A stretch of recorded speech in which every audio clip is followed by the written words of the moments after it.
और कुछ कांडों को चिन्हित करके उनकी स्पीडी ट्रायल करने के लिए निर्देश दिया गया है। एक बच्ची को और एक जो बच्चा था उसके साथ में छोटा भाई था, दोनों को जलाकर उनकी हत्या कर दी गई। 2 लोग को गिरफ्तारी किया गया। हाँ, यहाँ पर सिटी एसपी और जो दोनों डीएसपी लॉ एंड ऑर्डर 1 और 2 और जो यहाँ के सभी जितने भी थानेदार हैं सबके साथ में बैठक किया गया है। जैसे आर ब्लॉक पे शराब इत्यादि और खोखा वगैरह और बुलेट मिला था।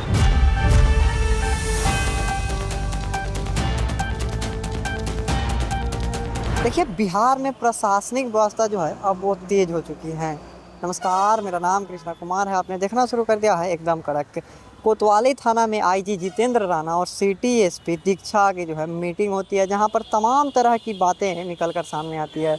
जहां पर बात होती है बिहार की लॉ एंड ऑर्डर, जहां पर बात होती है टीओपी जो है कारगर साबित हो रहा है, तो वहीं पर जो 2 बच्चियों को जला दिया गया उन सब के मामले में क्या कह रहे हैं जितेंद्र राणा आईजी जो हैं, उन सब मुद्दों को लेकर के और प्रशासन व्यवस्था को लेकर के। इस वर्ष बिहार में जो है विधानसभा की चुनाव होने वाली है और कैसे जो है अपराधियों पर नकेल कसा जाए और प्रशासन की जो है व्यवस्था कैसे जो है टाइट हो, इन सब को लेकर के जितेंद्र राणा ने क्या दिशा निर्देश और जो कुछ आप तस्वीरें देख रहे हैं कि मीटिंग कैसे हो रही है, जहाँ पर जो थाना के एसएचओ हैं, लॉ एंड ऑर्डर के जो 1 और 2 विभाग के जो एसडीपीओ हैं, उन सबको जो है दिशा निर्देश क्या दिया जा रहा है। आइए पहले आईजी जितेंद्र राणा की बातों को हम सुनते हैं। हाँ, यहाँ पर सिटी एसपी और जो दोनों डीएसपी लॉ एंड ऑर्डर 1 और 2 और जो यहाँ के सभी जितने भी थानेदार हैं सबके साथ में बैठक किया गया है। जो अपराध के विभिन्न मामले हैं लंबित पुराने, उन सब की समीक्षा करी गई है। जो केसेस यहाँ पे लंबित हैं उनके अनुसंधान की समीक्षा करी है।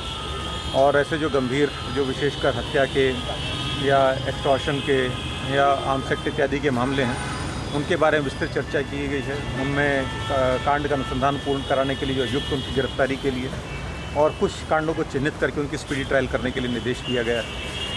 और यहाँ पे पूरे क्षेत्र में जो मुख्य अर्बन एरिया है, इसमें किस तरीके से गश्त व्यवस्था को और बेहतर बना जाए और इस पूरे क्षेत्र में जितने पुराने अपराधी रहे हैं उनके ऊपर में नज़र रखने के लिए निर्देश दिया गया है। आगामी समय में चुनाव इत्यादि भी होना है। यहाँ पर काफ़ी सारी जो पॉलिटिकल रैलीज़ हैं या पॉलिटिकल जो प्रोटेस्ट वगैरह हैं वे भी यहाँ से गुजरते हैं, तो उसके संबंध में भी इनको निर्देश किए गए हैं कि विधि व्यवस्था संधारण के लिए और इन सब के ऊपर निगरानी रखने के लिए निर्देश दिया है।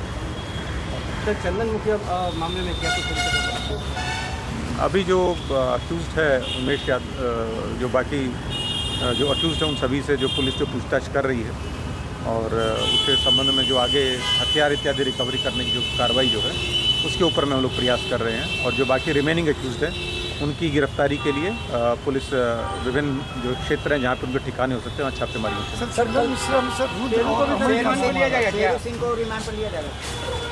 अभी तो उसका तो सर, पालीगंज में कल जो घटना हुई है, 2 बच्चों को जलाकर मार दिया गया है, उसमें क्या कुछ है? जो बच्चों को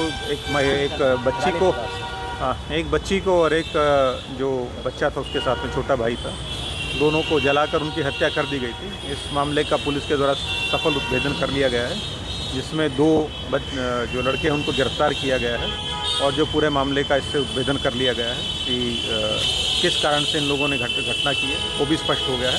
उन सभी के विरुद्ध में जो कार्रवाई की जा रही है और जल्द से जल्द न्यायालय में इसका विचारण करा के सजा दिलवाई जाएगी। बच्चों की हत्या की मुख्य वजह क्या कुछ अनुसंधान में निकल कर सामने? जो जैसा पहले ही बताया गया था, एसएसपी ने ब्रीफ किया था कि ये आपस में एक परिवार एक दूसरे को जानते हैं, स्कूल में एक साथ में पढ़ते हैं और इनके बीच में किस प्रकार की जो विकृत हुई इस तरीके की मानसिकता या कुछ पूर्व में घटना रही होगी वो इसके बीच में वो इसका मुख्य जो बैकग्राउंड है। परंतु चूँकि ये मामला पॉक्सो से संबंधित है तो ये सारी चीज़ें जो अनुसंधान में आगे रहेंगी, इसको पब्लिक फोरम पर जो डिस्कस नहीं। 2 लोग को गिरफ्तारी किया गया। तो आपने जितेंद्र राणा आईजी के बातों को सुना कि कैसे जो है अभी अनुसंधान के मामले में जो 2 बच्चों को जला दिया गया था उस मामले को लेकर हो या बिहार में जो तमाम आपराधिक मामले हो रहे हैं, अपराधियों पर नकेल कसने की उन्होंने बात की है।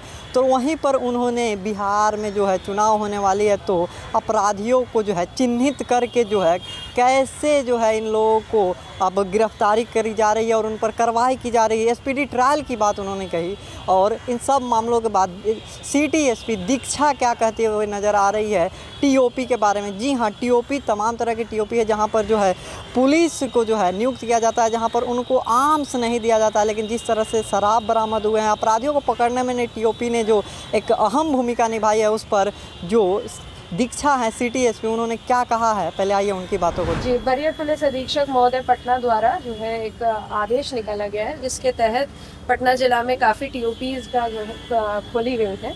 करीब 40 टीओपी इसमें अभी ऑलरेडी कार्यरत हो गई हैं, बाकी अभी आगे के समय में हो जाएंगी। इसमें बल की प्रतिनियुक्ति की गई है, साथ ही में एक पदाधिकारी डेडिकेटेड रहेगा। धीरे धीरे इनको जो है और ज़्यादा सशक्त किया जाएगा, ताकि ये लोग वहीं पे अपना केसेस भी रजिस्टर कर सकें और जो है स्टेशन डायरी वहीं मेंटेन कर सकें। इनके जो टीओपीज़ हैं, ये लोग व्हीकल चेकिंग में भी काफ़ी आगे आके काम कर रहे हैं, जिसमें कुछ अच्छी उपलब्धियां भी पिछले कुछ दिनों में देखी गई हैं। जैसे आर ब्लॉक पे शराब इत्यादि और खोखा वगैरह और बुलेट मिला था, और यहाँ पीरगोहर में भी कल अच्छी बरामदगी हुई है कोल्ड ड्रिंक इत्यादि की।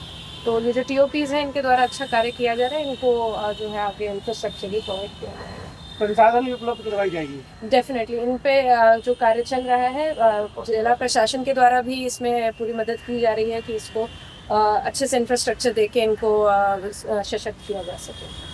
तो आपने देखा कि कैसे जो है बिहार में जो है प्रशासनिक व्यवस्था को जो है टाइट करने की बात चल रही है, और वहीं पर जो है बिहार में जो लॉ एंड ऑर्डर के हों या फिर तमाम तरह की जो सिटी एसपी और तमाम एसडीपीओ का 2 और बिहार में लॉ एंड ऑर्डर को लेकर के जो समस्या चले, उस पर जो है गहन जो है मीटिंग होती है, और उस पर निकल कर आता है कि जो भी अपराधी हैं उन पर त्वरित कार्रवाई हो, उनको चिन्हित किया जाए और स्पीडी ट्रायल के द्वारा उन्हें जल्द से जल्द सज़ा मिले।